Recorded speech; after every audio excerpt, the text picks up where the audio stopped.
All right. Hello, you guys out there in video YouTube land, and good morning, afternoon, or evening, wherever you are in the world. Hey, a bunch of you already gave us some shouts, so shout some more.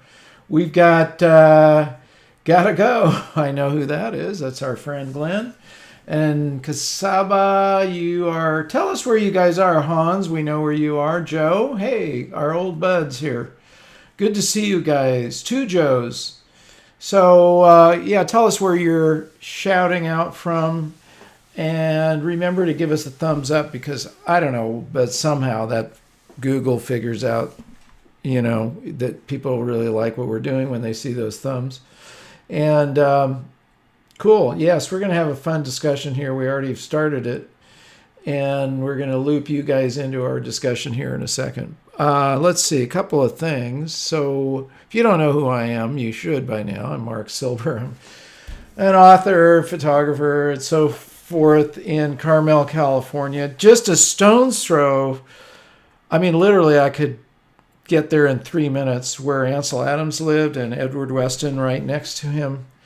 Pretty amazing place. Also, across my little bay here, Robert Louis Stevenson wrote, used it as a backdrop for Treasure Island. John Steinbeck grew up in this area in Salinas and wrote about Monterey and Carmel. We have had a lot of artists through this little town of ours. Pretty cool spot. Anyway, let's talk about who's bringing you this show. That's Bay Photo. And my mantra is you got to make prints and they'll help you get them made. So what are they going to give you? 10% off on, some of these cool holiday things. Why not? You could get ornaments. You could get, what have they got? Different cards, coasters, all sorts of stuff, 10% off. Now listen, this is really cool. 20% off on Tango drum skins. That is super high quality. I wish I had one of these machines. They are multi-$1,000s. I'm guessing 20-ish probably. And they know what they're doing, so you can get your negative scanned 20% off. I'm actually going to do a show on this. They've already invited me to come over and scan negatives and show you guys the whole process. And as always, you can get 25% off on your first order. So after the show, head over there and get some prints made. Now, without further ado, all the way from New Mexico, by the magic of our new streaming technology, Dan the Man Milnor in the van. Yes, welcome to I'm our here. show. Yeah. I'm looking at, so I can see comments. I can't comment, but I can see comments. And we've got Austria, we've got Italy, Sweden, Brazil. That's a pretty good, Pretty roundup. far reach there. Yeah, that always blows me Amy's away. in New York, and where is Dan? There he is. I am Yeah, in keep Santa shouting Fe. out where you guys are from. I am in Santa Fe, New Mexico, which also, to Mark's point about Carmel, Santa Fe has a pretty remarkable history of creatives coming through here. True Uh, that. and and it's still happening. We're actually in the process. There's 3 or 4 things happening. I can't really talk about all of them because they're not public information yet. But there's really a movement here to sort of rebuild and respark the photography community in Santa Fe. And actually, I'm going to be starting to work out of, at least part time, if all goes as planned. I'm going to start working out of the Santa Fe Workshops building here in Santa Fe. One, because they have Wi-Fi and I do not, so that's a nice little thing. But Yeah. yeah, there's a lot of cool stuff happening right here in the history of photographers that have come through here, and artists in general, writers, another group that a lot of them have spent time here. It's a Didn't pretty good spot. Steichen or Stieglitz hang out there with, I know Yeah, Ansel with George Adams used to, O'Keefe. yeah, with George O'Keefe and Ansel, and Yep. it was Santa Fe, right? D.H. Lawrence as well. There's D.H. and then Lawrence. also if anyone's involved in the environmental movement, you'll know of a guy named Aldo Leopold. Yeah, for And sure. Aldo Leopold was, there's a cabin up in Tres Piedras, which is like a writer's retreat cabin. And the Aldo Leopold Foundation still sponsors writers every year. And he wrote something called the Sand County Almanac, which is one of the Bibles of the environmental movement. Totally. Yep. Awesome. Well, Dan, let's hop into our topic. So the topic we're going to, start off with is how to tell stories with your camera. First of all, let me ask you this question. What does that mean to tell stories with your camera? Does your camera start talking, or how does that work? Modern cameras, I guess it's possible. I'm sure that there's a That'll camera be out the there next that talks. generation. Yeah, the problem is, what if it talks back? Then you're in a fight with your camera in the street. That would probably not be great. It'll be I like, think, dude, if you shoot here, this is going to completely suck. Stand over there, yeah, dummy. Hey, yeah, adjust your feedback can be aperture. good. Uh, telling stories is really, the key with story is, obviously there's a narrative involved, and I think a lot of people who get focused on photography, you get past that initial excitement about being a photographer and going into the field, and you're making random photographs, and then all of a sudden maybe you look at two what you thought were random photographs and you see a connection, and that's how it starts. And then you say to yourself, oh my god, I can tell stories with this. These are classically known as photo essays or photo stories. When I was coming up in photography and I studied photojournalism, everything was very much about story. Now, when you worked at a newspaper, oftentimes everything had to be summed up with a single photograph. That was sort of the goal. But you also ran what was called picture packages, which was 3, 4, 5 pictures that told a story. And then, if you were very fortunate, you would get time off to work on a classic photo essay or photo story, and that could be anywhere from 20 to 50 photographs, depending on how much time you had. I think the photo book is the perfect example of. Jerry Badger was the guy who said photography is a story best told in book form. And I think that there's a lot of truth to that. And a photo book is very different from a photo portfolio. I'm not Yeah. really that interested in photo portfolios. I don't really have a portfolio anymore, but I'm not working as a photographer, so I don't necessarily need a portfolio. I would much rather tell a story with pictures than try to show you like 5 random images that I think are really solid on their own. There's a place for both of those things. But telling a photo story requires you to tell a narrative. Narratives have an arc. Yeah. Good narratives and good stories have an arc.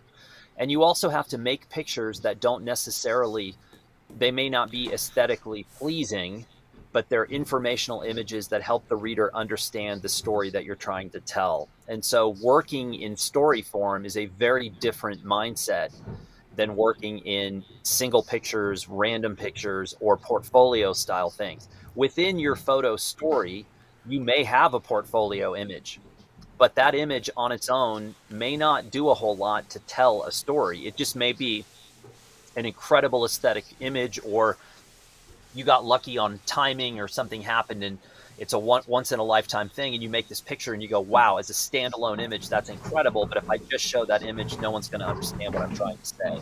Yeah. So things like images like scene setters, portraits, details. I think a good photo story often has intimate images, what I would call tight images. It has long images and it has middle distance images. And to me, and I just was looking at this the other day. I'm about to do a little YouTube film about the Leica Oscar Barnack Award.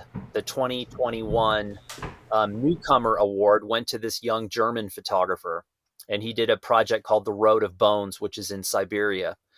And Leica did a film about him, which is basically an interview with him, and they show a lot of the work, and I think it's a really solid body of work. And I think the images of that body that jumped out at me were his middle distance images, and that's a sweet spot that takes a lot of time to really master. I think long lens stuff and wide angle stuff comes first, and those middle distance images are hard to do. They're hard to make, and he does it really well. And also, I wanted to sort of tip the hat to Leica for doing a film about not just a camera equipment, but about a real body of work, like a real photo story.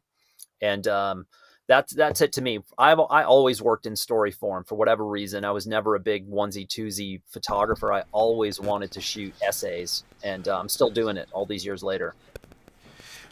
Awesome. Now, hey, let's unpack the arc a bit in case not everybody understands that, because that's a really important concept in filmmaking and writing. People, when you see a film and it doesn't resonate with you, 90% of the time it's because it did not follow a story arc.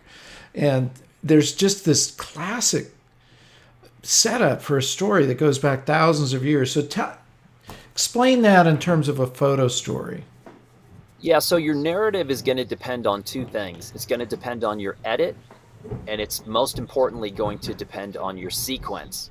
And sequencing of a story often gets overlooked. Everybody talks about, making the best possible pictures you can in the field. That's step one. Obviously, you want to make the best possible work. And then two, your edit is really critical. And editing itself is an art form. And it's not one that gets a whole lot of talk because most people, including myself, most people are not very good at editing.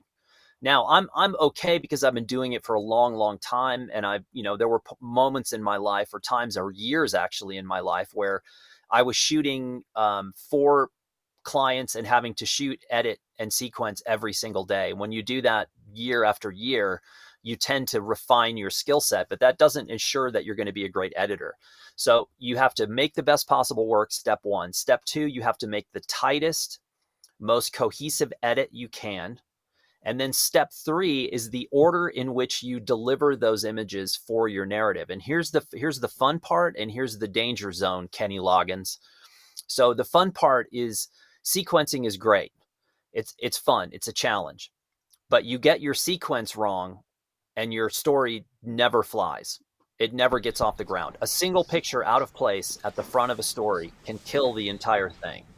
So this happened to me once with a project I had done, which was a project about religion. And I had the sequence was started with sort of a landscape image that showed a very specific style of city and town. And that was an indicator as to where this body of work was based. And then I went to an image that I thought was sort of a location-based image. And then I went to an image that I thought was representative of my style as a photographer.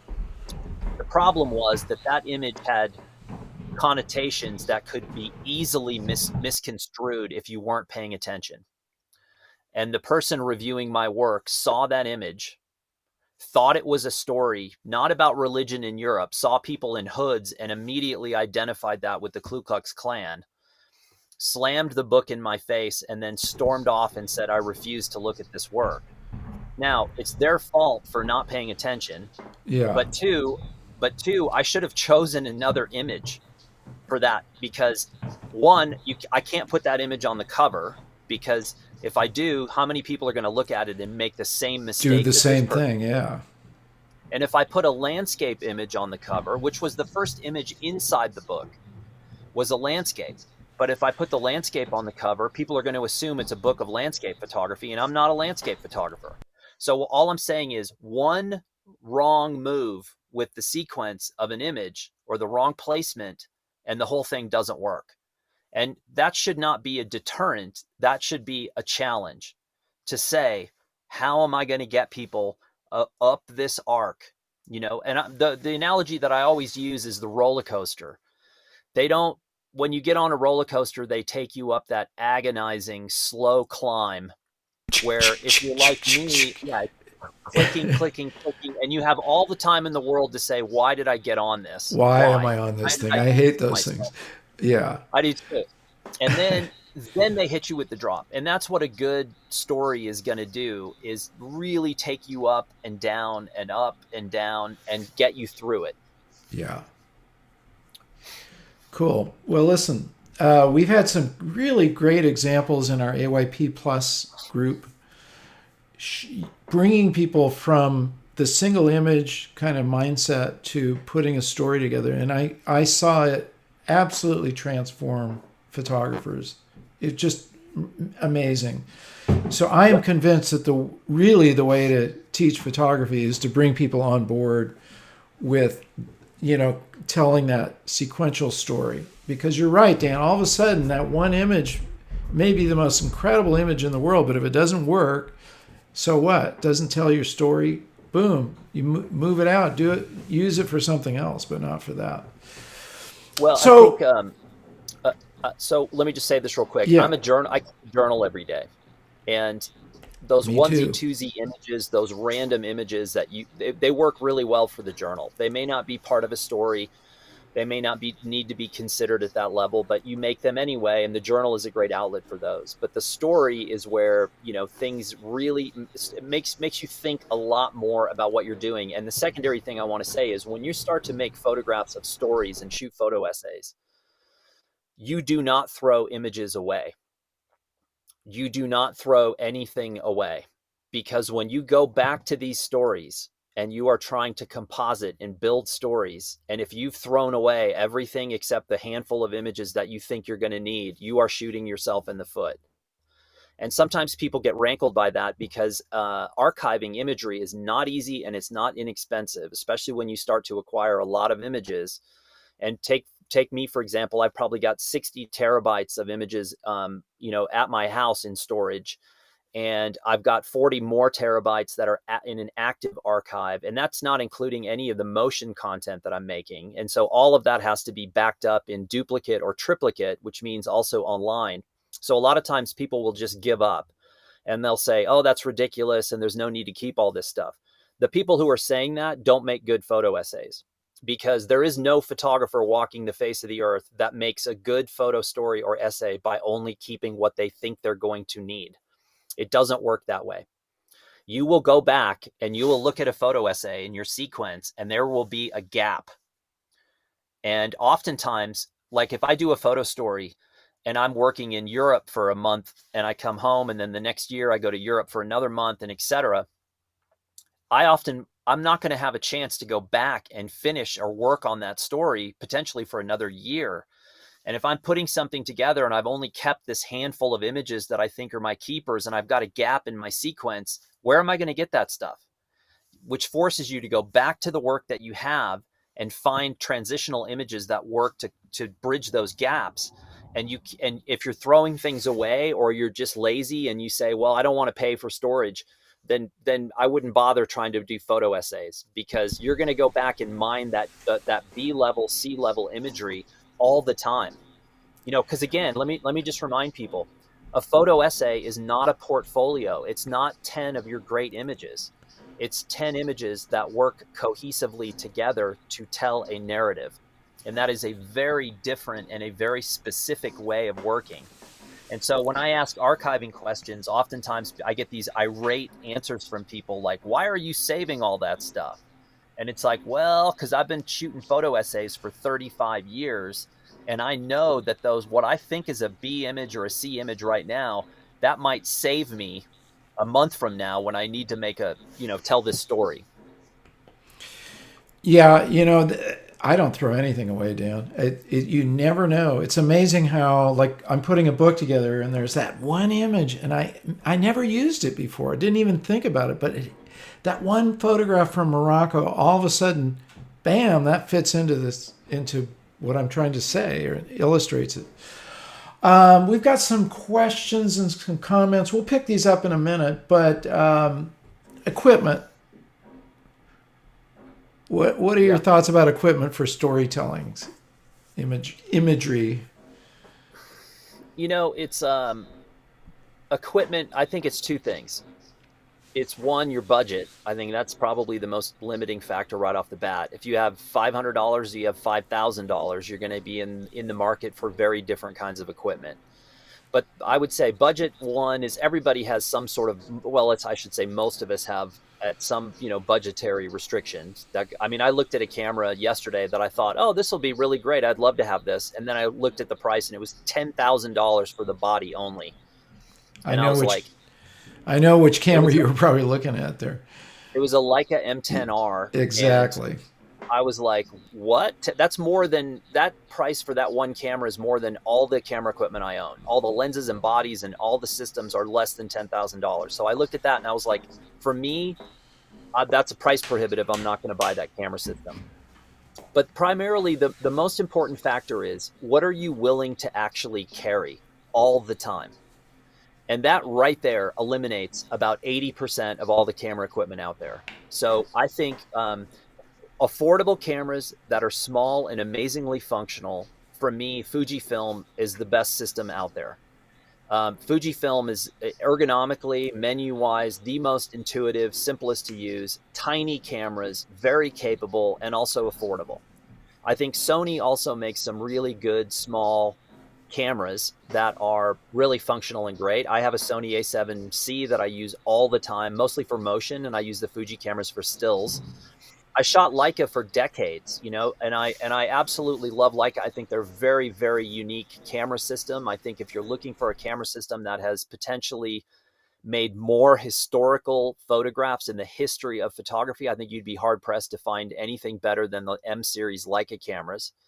I've never owned a digital Leica. All my Leicas are film cameras, and I love them. But the reason I was looking at the M10 was I was like, well, I've never had a Leica digital, so maybe I will, if I had one, there you go, M2 or M3.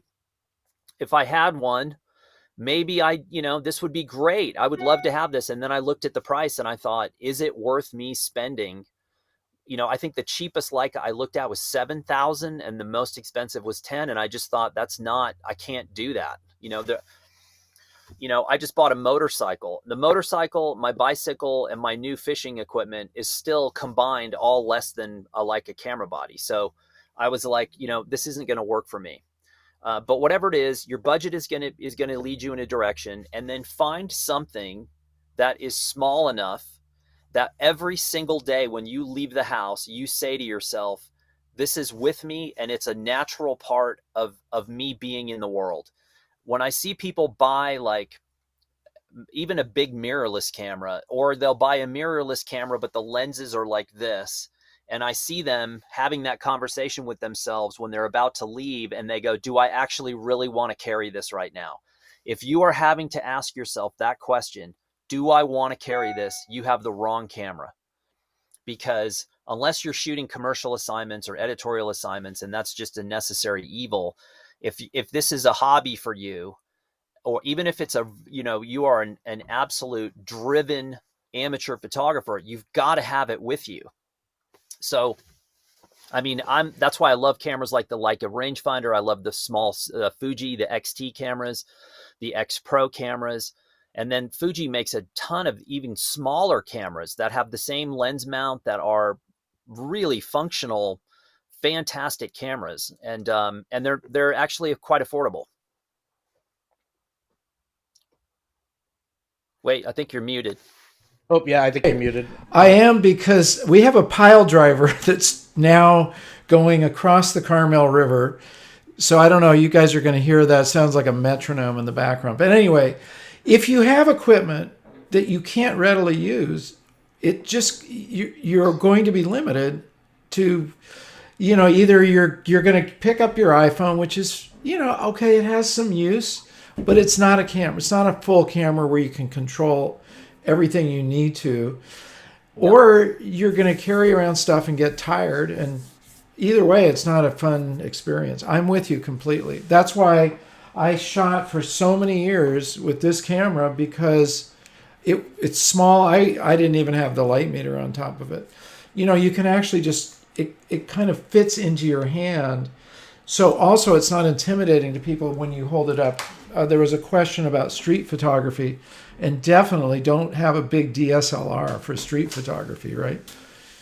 Yeah, I mean, and that's why I bought my first Leica in 1990, and I just knew when I saw it, I was like, and look, let's face it, that Leica is terrible for 99% of the things that you would do in photography. You're going to shoot sports with it? No. Portraits? No. Fashion? No. Commercial stuff? Most likely no. But what that camera is designed for, which is unobtrusive reportage or documentary style photography, there has never been anything built that's any better than that camera. And so if that's what you're doing, and that's what I did for all those years, that camera was in my hand or on my shoulder or around my neck for 30 years. And it was an M4 and an M6. And the first one I bought was an M4P. That is the amazing thing. And so I think today you're not just limited to the Leica rangefinder. There's, Sony makes a tiny camera, Fuji makes a tiny camera, Lumix makes a tiny camera. And so it is having it with you all the time, and not in a bag or a shoulder bag or a backpack. It is in your hand when you're walking around. And that's really what it takes. And I catch myself, I have a Shimoda backpack that has all my Sony system in it that I have with me all the time because I'm filming all the time. And the Sony, the A7C, is a very small camera, but if it's in the backpack, I don't use it. It has to be out and in my hand for me to use it all the time.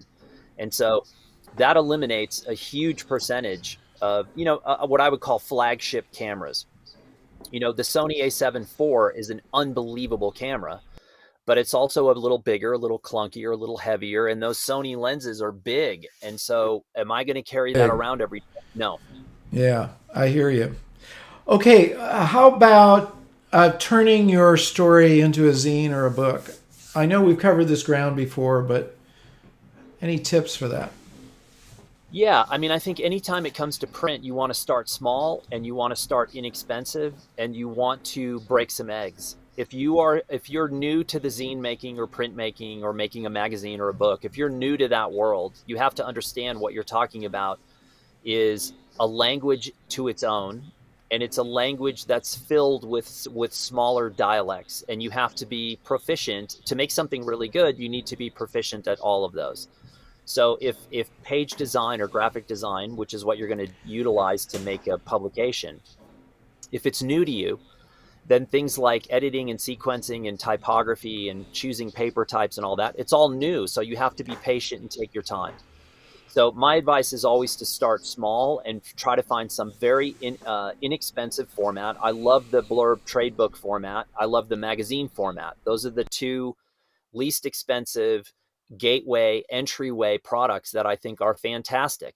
And you can do a zine or a MagCloud, even a MagCloud Digest, which is an 8-page MagCloud Digest is $1.20. So that's about as cheap as you can possibly get.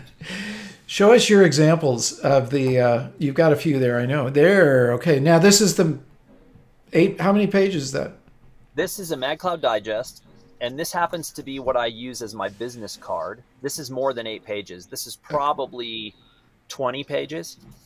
And I use it as, so if I meet someone I want to work with, I basically will Such give a them good one idea. of these. And it costs about what? $2? This is about $6. $6, okay. Yeah. And the way that shipping is these days, you'll probably pay more for shipping than you will for the actual document. So my advice is to print multiples, do a test book, a test version, see what you like, don't like, fix the problems, and then order 10, 20, 30 of them because they're inexpensive. And, even if it's a great exercise. I actually took this exact format and I did about 10 different 8-page stories. So I took all these different stories I'd done and I did one little 8-page publication for each story, just for fun and just for practice of saying what's the most critical element from this story, what's the copy that I need or the writing that I need to include, what's the best image for the cover, all of those things. And I'm constantly making tests and sample books.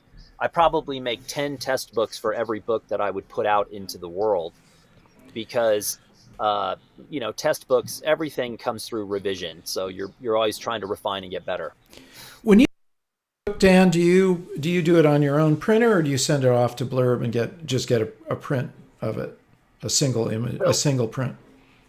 I mostly print them myself, or Okay. I will sometimes, occasionally, once or twice a year, I'll send off to have a print made. But I do not sell prints of my work. So I just don't, and I don't have anything against that, obviously. I just have no interest in selling my work. So the prints that I make are primarily for my journal, and those I'll just use the printer at home. And I have a big Canon Pro 1000 printer at the house that basically sits so much that the ink gets ruined because I'm not using it. I have one of those too. It's the same thing. Because if you don't use it, the ink dries up and it's a mess. Yeah. Yeah.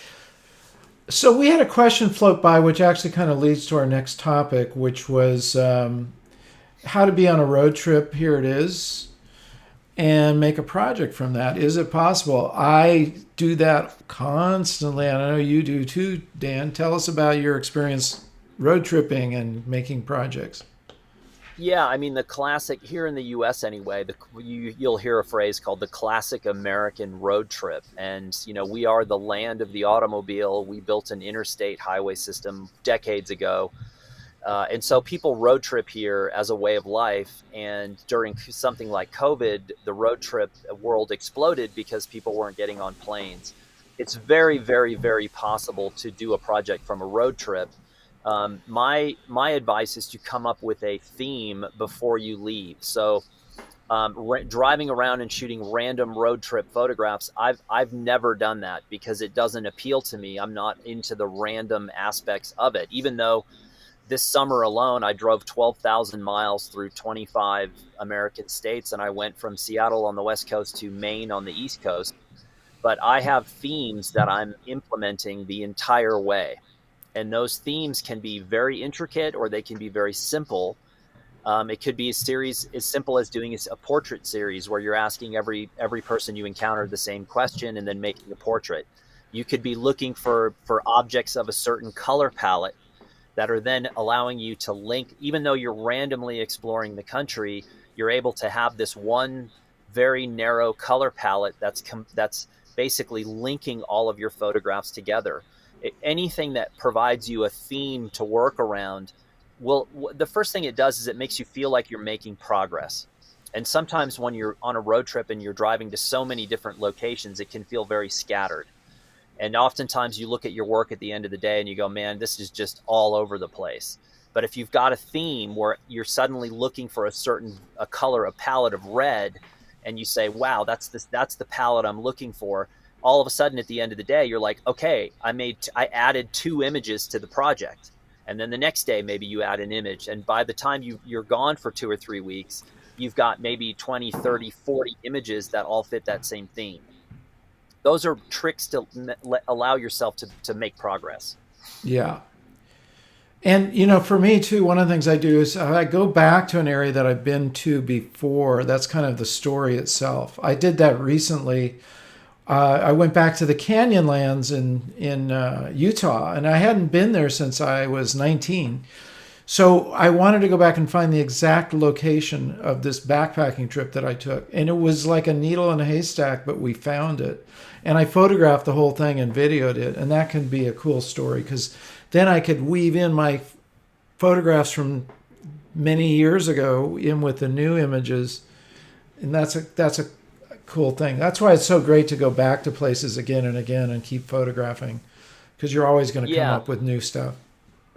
I'm not one of these people that counts the countries I've been to, or because to me it's like, so what? I've been, stepped foot into El Salvador one day, but did I actually do anything interesting or see the country? No. And so, yeah, can I tell people I went to El Salvador? Sure. Does it matter? No. And so I much prefer to find a story that I like or a people that I like, and I go back over and over and over again. That's why I really looking at the future in terms of my documentary work. New Mexico is really enough for me. There's so much here that I want to do and see. And I find it sometimes odd where I run into photographers here who don't seem to know anything about their local community or or the state itself. I'll mention a place that's 15 minutes from Santa Fe and they're like, never heard of it. So for me, I'd much rather spend the rest of my life working here and building a body of work about New Mexico as much as humanly possible. And so I think shooting the same thing over and over. But here's the real differentiator for me, is when you start to involve people in your projects. It's one thing to photograph random landscapes or urban abstract landscapes, which is very popular now with a certain subset of photographer. Those are what I would call detached photographs. There's no real attachment. You don't need model releases. You don't need to talk to anyone. You don't need access or permission. You're just basically, in urban environments shooting, old cars and all that stuff, which is fine. If you really want to heighten the stakes and you really want to gravitate and elevate yourself as a photographer, start photographing people you don't know, because this in itself is an entire psychological experiment that will constantly turn you inside out in both good and bad ways. It's also a very interesting way of keeping track of the pulse of the culture that you are living in. So, one of the things that I think, if you look at America as a culture right now, we are faltering in ways that are terrifying. And I think one of the reasons we're faltering is we spend so much time online instead of talking to the people who are around us. So, do you know your neighbors? How well Boy. do you know what works, what's working in their lives and what's not? And when you start talking to people you don't know and photographing them, your degree of difficulty just went through the roof, but the reward for doing it is so much better than just shooting non-human photographs. It just is. You just don't know what's going to happen, and you will have the best of times and the worst of times. And it teaches you what it means to be a photographer, and also teaches you what other people view you as when you're walking around and identifying yourself as a photographer. That right there will, you'll get it, the full range of reaction from, wow, this is interesting, I think what you're doing is great, to get away from me, don't photograph me, Totally. you you shouldn't be here.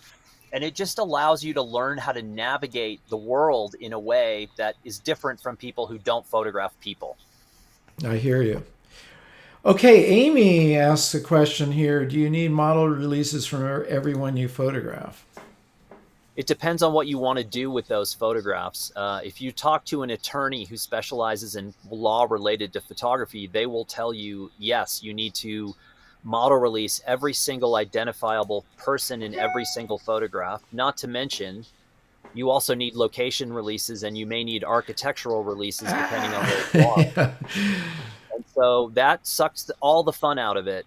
No kidding. And that's one of the reasons I stopped working as a photographer. Was I had already run into legal situations several times, some of which took up multiple years of my life. And I had model releases, and it really didn't matter when it came to going to court or going to trial. Those model releases really didn't hold much water. And so, in talks with lawyers and those types, they were like, look, you should be prepared for litigation for the rest of your career. And I just said, look, it's not something I really want to do.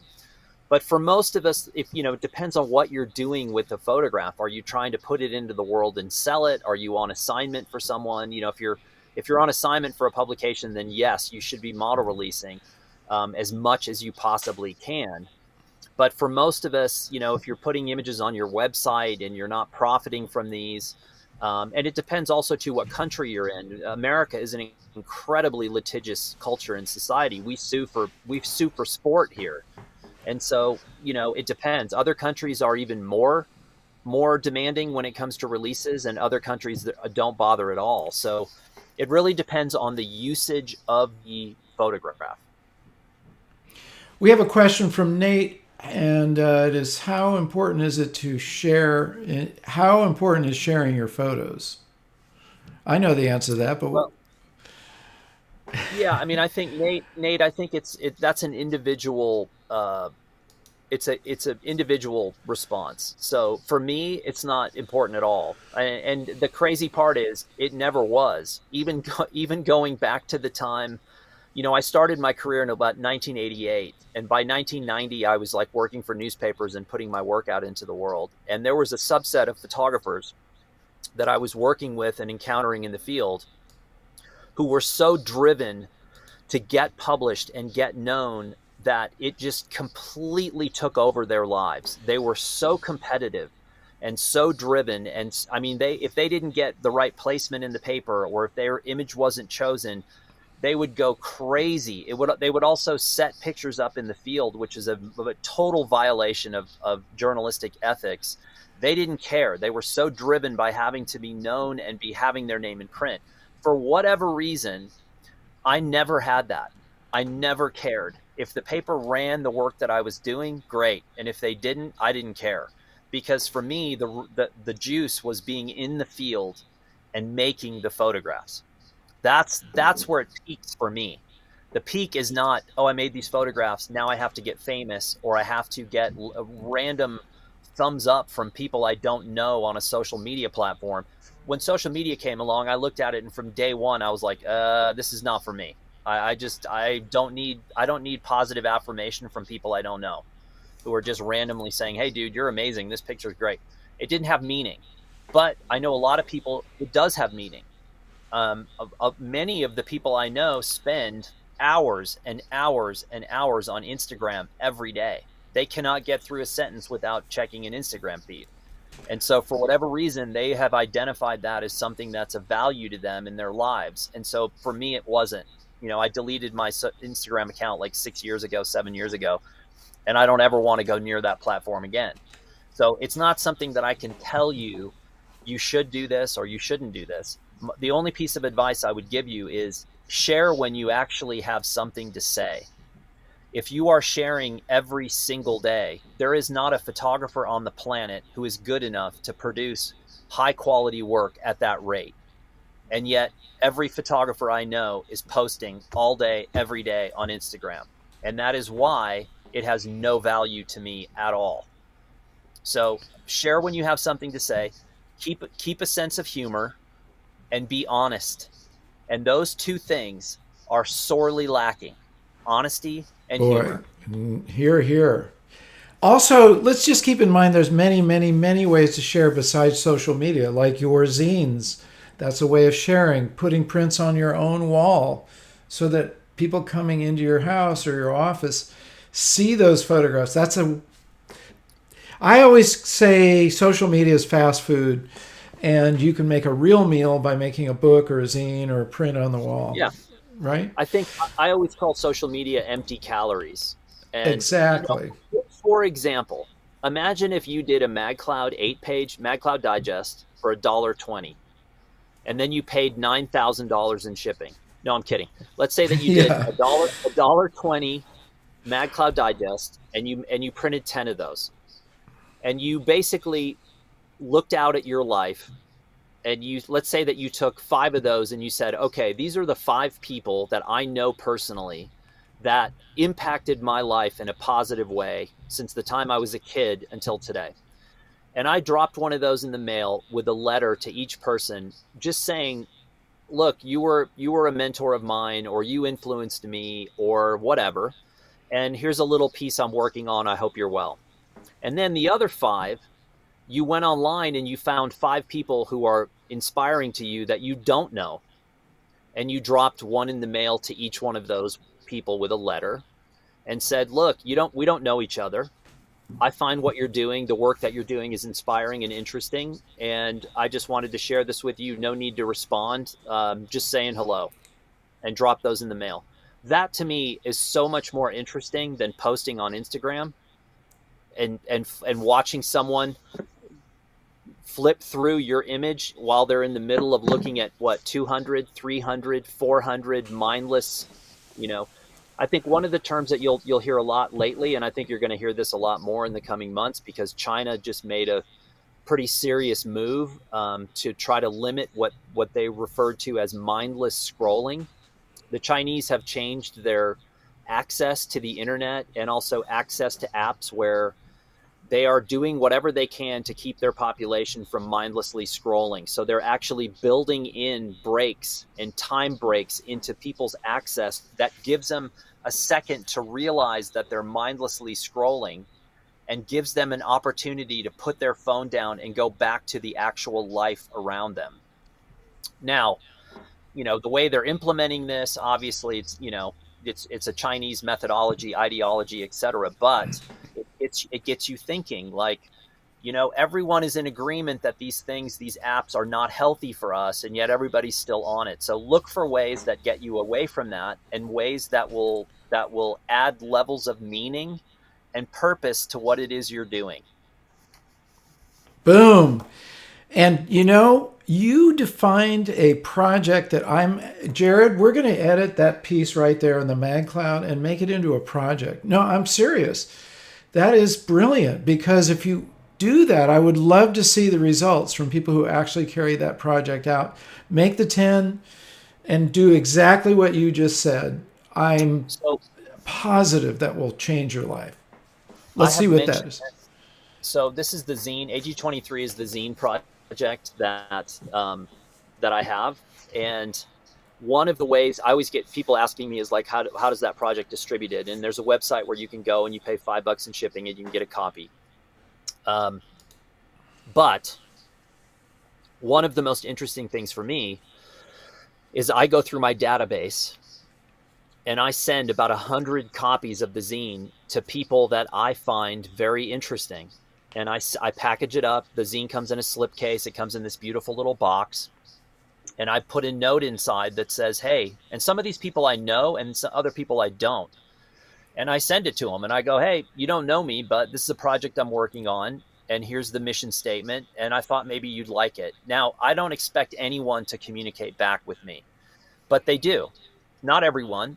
And, you know, some people I'm sure are ticked off that they would even get something in the mail. That's kind of the level that we're at now, is that, you know, people get offended by basically anything. And so I've had people reach out that were irate. How dare you send me something? And I just take those people off the list.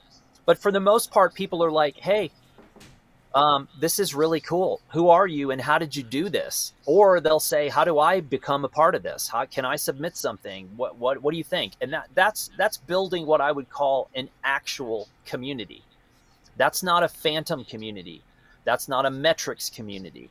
That's not a fake community. That's actual human to human connection.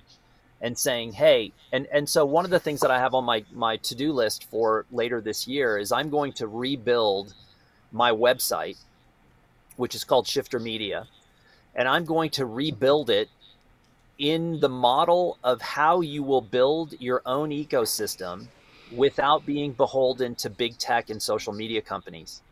So I'm going to build it as an example to show people, if you want to build your own ecosystem, this is how you use a website to do that, and all the different componentry that goes involved in that. So it's not just showing photography, it's newsletter, it's merchandise, it's a transactional site, and it's utilizing tools that allow me to retain my ecosystem regardless of where in the world my work is shown. And so I have a first call to start rebuilding this next week. And it's going to be a lot of work and probably cost me several $1,000s to pull it off. But I think I have enough people asking me on a regular basis, hey, how would you do this? That I finally got, someone sort of pressured me and said, Milnor, you know, you have a chance to do this. Why don't you do it as an example for other people? And I thought, you know, that's not a bad idea. So I'm starting that in the next week. Cool. Let's take one. I think we'll take one last question. This is from Curl. What do you think about the latest photo editing, for example, leaving the true, authentic documentary photography from photos that are heavily modified? And I think he wrote some more here. Yeah, do you want me to read it or? Oh, you got it. Example, totally changed sky. So most photos are not realistic anymore, but almost everything is enhanced. Okay. Yeah, I don't do any of that. That's been bad from the beginning. You know, the crazy part is when the technology first arrived and Photoshop first arrived. You're going to laugh when you hear this. This was a big conversation in the photography world. You know, all these new tools are here, and how are we going to address this? Especially when you consider something like photojournalism, where there's supposed to be at least a semblance of truth, and trying not to manipulate things. Well, the big joke was the industry was like, we're going to police ourselves. Now, if you've ever met a more competitive group of people than journalists, I'd like to know about them, because journalists are crazy and they are hyper competitive, and they will do and say things, whatever it takes to get a story and get stuff out. And the first thing that started to happen from day one was that photo manipulation was used in ways that inappropriately, and people were busted. And that was the National Geographic, that was Texas Monthly, that was Newsweek. It went on and on and on. And all of a sudden, people realized immediately that we cannot police ourselves, because people will cave to what this technology is capable of. And so the examples going back over the last 20 years in particular of the amount of photojournalism images that have been manipulated, I see landscape photography all the time that is so bizarrely manipulated, where light is doing things that it's impossible in the natural world. Skies are perfect and shadows are perfect, and it looks so phony and fake and over the top. The reality is, though, there's a lot of people that like looking at that stuff. So for me personally, the grand total of what I do to images when I've finished editing and making my selects is I select them and I apply a preset that is basically a mid-tone bump. And what that does is it just opens up the mid-tone of the images and adds a little contrast and cleans the image up. It's like taking and wiping away that digital film that's on top of a file and wiping away that film to just give a little bit of clarity to the image. That is the grand extent of what I do to my files, because anything beyond that, when I see people like taking out telephone poles and compositing skies and adding all these things that weren't there, in my opinion, why don't you pick up a paintbrush? If you're going to fabricate scenes, then paint. At least there's a skill involved in that, in my opinion. And I know that's just my opinion. Other people love, I have a friend who's an HDR landscape guy. I think it's the most garish looking stuff I've ever seen, but it makes him really happy and he loves doing it. And I'm like, you know what, man? Knock yourself out. If you're an HDR landscape guy and that's what you want to do, then more power to you. But for me, because I'm from the documentary sort of aesthetic, that was don't manipulate, shoot full frame, show the rebate on the image so that people know that you're not cropping, you're not adding. If there's a telephone pole in the back, you know what? So be it. That was my fault for not moving to a different angle. If something's not perfect, then it was my fault, and I'm not using the computer to manipulate. In the words of another friend of ours, Bob Holmes, you're responsible for everything in the frame. Yep. And Dan, on that note, I want to thank you for joining us. This is always awesome. Is there any final little tip? We're going back to storytelling that you'd like to leave our viewers with? Yeah. Number one, have fun. Yeah. Number two, small is enough. You don't need a grand scale project. You don't need to do homelessness in America. You don't need anything that's massive. You don't need to get on a plane. You can photograph in your backyard. If you're going to do a project on homelessness, odds are there's a person in your neighborhood that may or may not be homeless, and you can just focus on that one person, and that one person will represent the larger story. So sometimes we think we need to go places or travel to exotic locations. You really don't. It's just a small concept is enough to really do something meaningful and poignant. And you can literally do an entire zine around a single photograph. And so just think small and have fun in the process. Don't put too much pressure on yourself and stress out. Just go out and look for little victories. I love it. Okay, amigo, have a good road trip. Have great holidays. Thanks for joining us again. Absolutely. You too. Thanks, Jared. And thanks everyone for being on this call. I love seeing. Yeah. I mean, we could do 50 of these because these questions that are coming in are really good and they're all over the place. And we'll take it up next time. We'll I'm plan writing down all the questions that we didn't get to so that we can get to them next time. Awesome. Absolutely. Ciao. Adios. Hasta luego.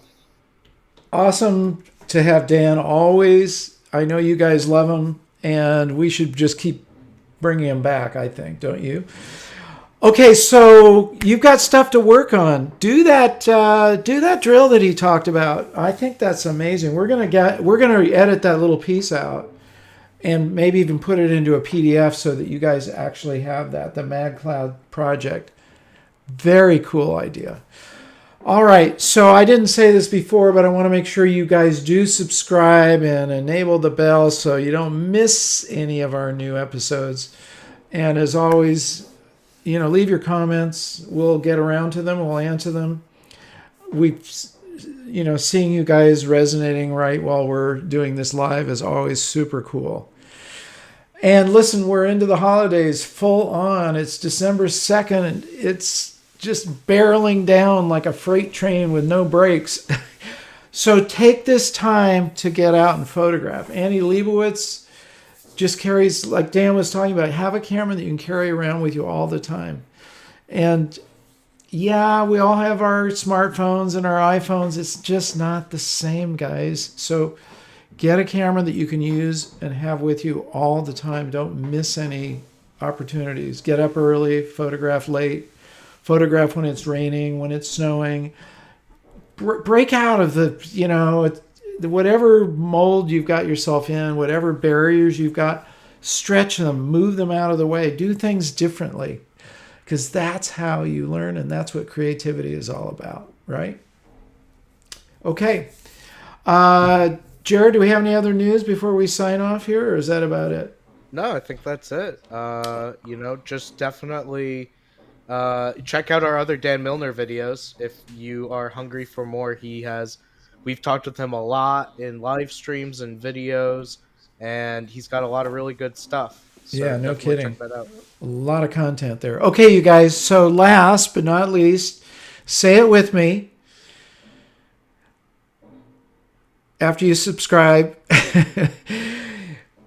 and you get some prints from Bay Photo when we're all done here, I'm serious. You should put prints on your wall if you don't already have them, and they should be framed, and they'll help you with that too. But I want you guys to remember to get out and capture your own images of life.